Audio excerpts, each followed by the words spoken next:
2023 July talni chi salmariwo horni damchi sahitta majora Chandan Dev Bushla Sushant Dev Choyon Siddhartha Dev kubuni borong logi tuyi Swapna Dev সরকারি নগদ দুগা সবাই হবে স্বপ্না দেতে বকরাজক বিশি চারচি উমর চাকরাতে বসাইনো বুতক লাগিয়া খরকবরি খরকবাস চলা বরক মিলে ওই বরি বরক ন তলা খিকলাইনে লাথিরকা সুকা তে উমর চাকরা বকরাজক ব থাপরা রেখা আজরা বরনি যেরকমা খনাওই আমচানি লুকরক ফাই সপাইকে চন্দন দেবতে বিনি লগিরক খারি থামাইয়া পাতেমানো তুই থানাও কৌশল চামুংনা থামানি ইয়াসামান নাইলিয়া পুলিশ আউন বগে তিনি তাংশাল কৌশল চামুং তুই এসপি নি থানি থাঙ্গি সবাইকে নুখুনি বড় মধ্য ভুবন বনে এক বাড়িতে উনার বাড়িতে রাত 11টার সময় 10 তারিখ চন্দন দেব এলাকা থেকে একটু দূরে এক ভদ্রলোক রাত 11টার সময় এসে সাঙ্গপাঙ্গ নিয়ে বাইক নিয়ে এসে নেমে দরজা ভেঙে ঢুকে ওনার শাশুড়িকে ফেলে মারধর, সব পুরুষ লোক এসছে, মারধর করেছে। ওরা যখন চিৎকার চেঁচামেচি করেছে, এই যে হাতের দাগগুলো সব রয়েছে ফটোতে আছে, তো ওনারা যখন চিৎকার চেঁচামেচি করেছে, ওরা হলো প্রতিবেশী মৌসুমি সুমনা, তো ওরা দৌড়ে যখন এসছে ওরা পালিয়ে গেছে। আমার কথা এখানে এটা কোনো রাজনৈতিক ইস্যু নয়, কিন্তু যখন ওরা থানায় গেছে, মহিলা থানা পশ্চিম, তখন এফআইআর রাখতে চায়নি, আর উল্টে আরও বলছে যে ওদের সঙ্গে আপনারা সমঝোতা করুন। আমার কথাগুলো আজকে আরক্ষা দপ্তর কেন আছে, মানুষ অভিযোগ করবে, একটা বিপদে পড়লে অভিযোগ করতে যাবে, সেটার জায়গাটা হলো আরক্ষা দপ্তরের থানাগুলো যদি অভিযোগ না রাখে, জনসাধারণ কোথায় যাবে, কার কাছে বিচার নিয়ে যাবে? বিচারের আরেকটা জায়গা হলো আদালতে ঢোকার গেটটা হলো বিভিন্ন থানা যদি এখানে নাকারাত্মক ভূমিকা পালন করে, নেগেটিভ অ্যাক্টিভিটিস যদি নেয়, তবে মানুষের তো আস্থা হারিয়ে যাবে না আইনের উপর থেকে। তো এই রাজ্যে প্রায়ই আমি দেখেছি বিভিন্ন এলাকায় মহিলাদের উপর পুরুষরা এসে আক্রমণ করছে, সেটা সম্পূর্ণ বেআইনি, একদম ইলিগাল।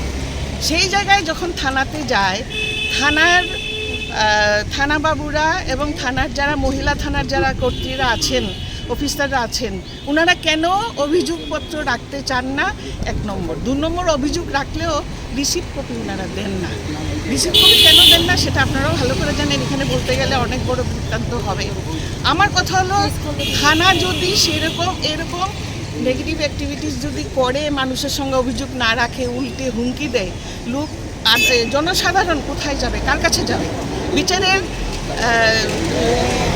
বিচার নীরবে নিভৃতে কাঁপতেই থাকবে।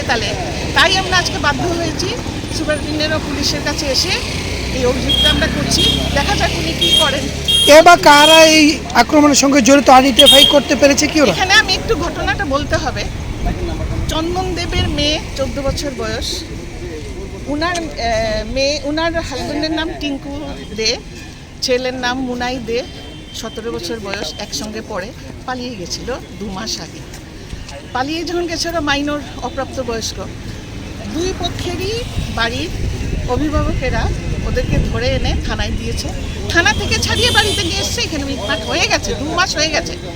2 মাস পর কেন ওই মেয়ের বাবা, সুস্মিতা দেবের বাবা চন্দন দেব এসে রাত্রির বেলা একটা মহিলার উপর, যদি ওনার মহিলা স্ত্রী আনতেন, ওনার স্ত্রীকে আনলেও এক কথা ছিল, মহিলার উপর উনি এইভাবে আক্রমণ করেছেন, দরজা ভেঙে ঢুকে।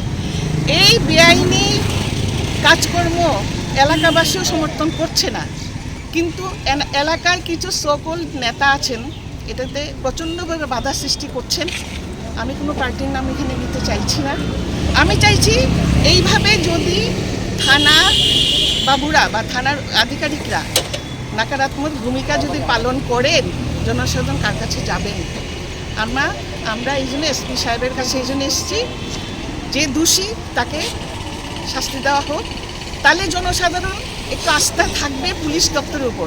আর আমি আপনাদের মাধ্যমে মাননীয় মুখ্যমন্ত্রীর কাছে, উনি আরক্ষা দপ্তরের দায়িত্বপ্রাপ্ত মন্ত্রী, ওনার কাছে অনুরোধ করব, উনি এই জিনিসটা যাতে একটু খতিয়ে দেখেন, তাহলে জনসাধারণের জন্য এবং আমাদের যারা মহিলা নারী সমাজ, এতে আমরা একটু শান্তি পাবো, সুরক্ষিত মনে করব। ম্যাডাম, আপনার পরিচয়টা জানতে পারি? আমি পূর্বী তালুকদার, আমি একজন সমাজসেবিকা।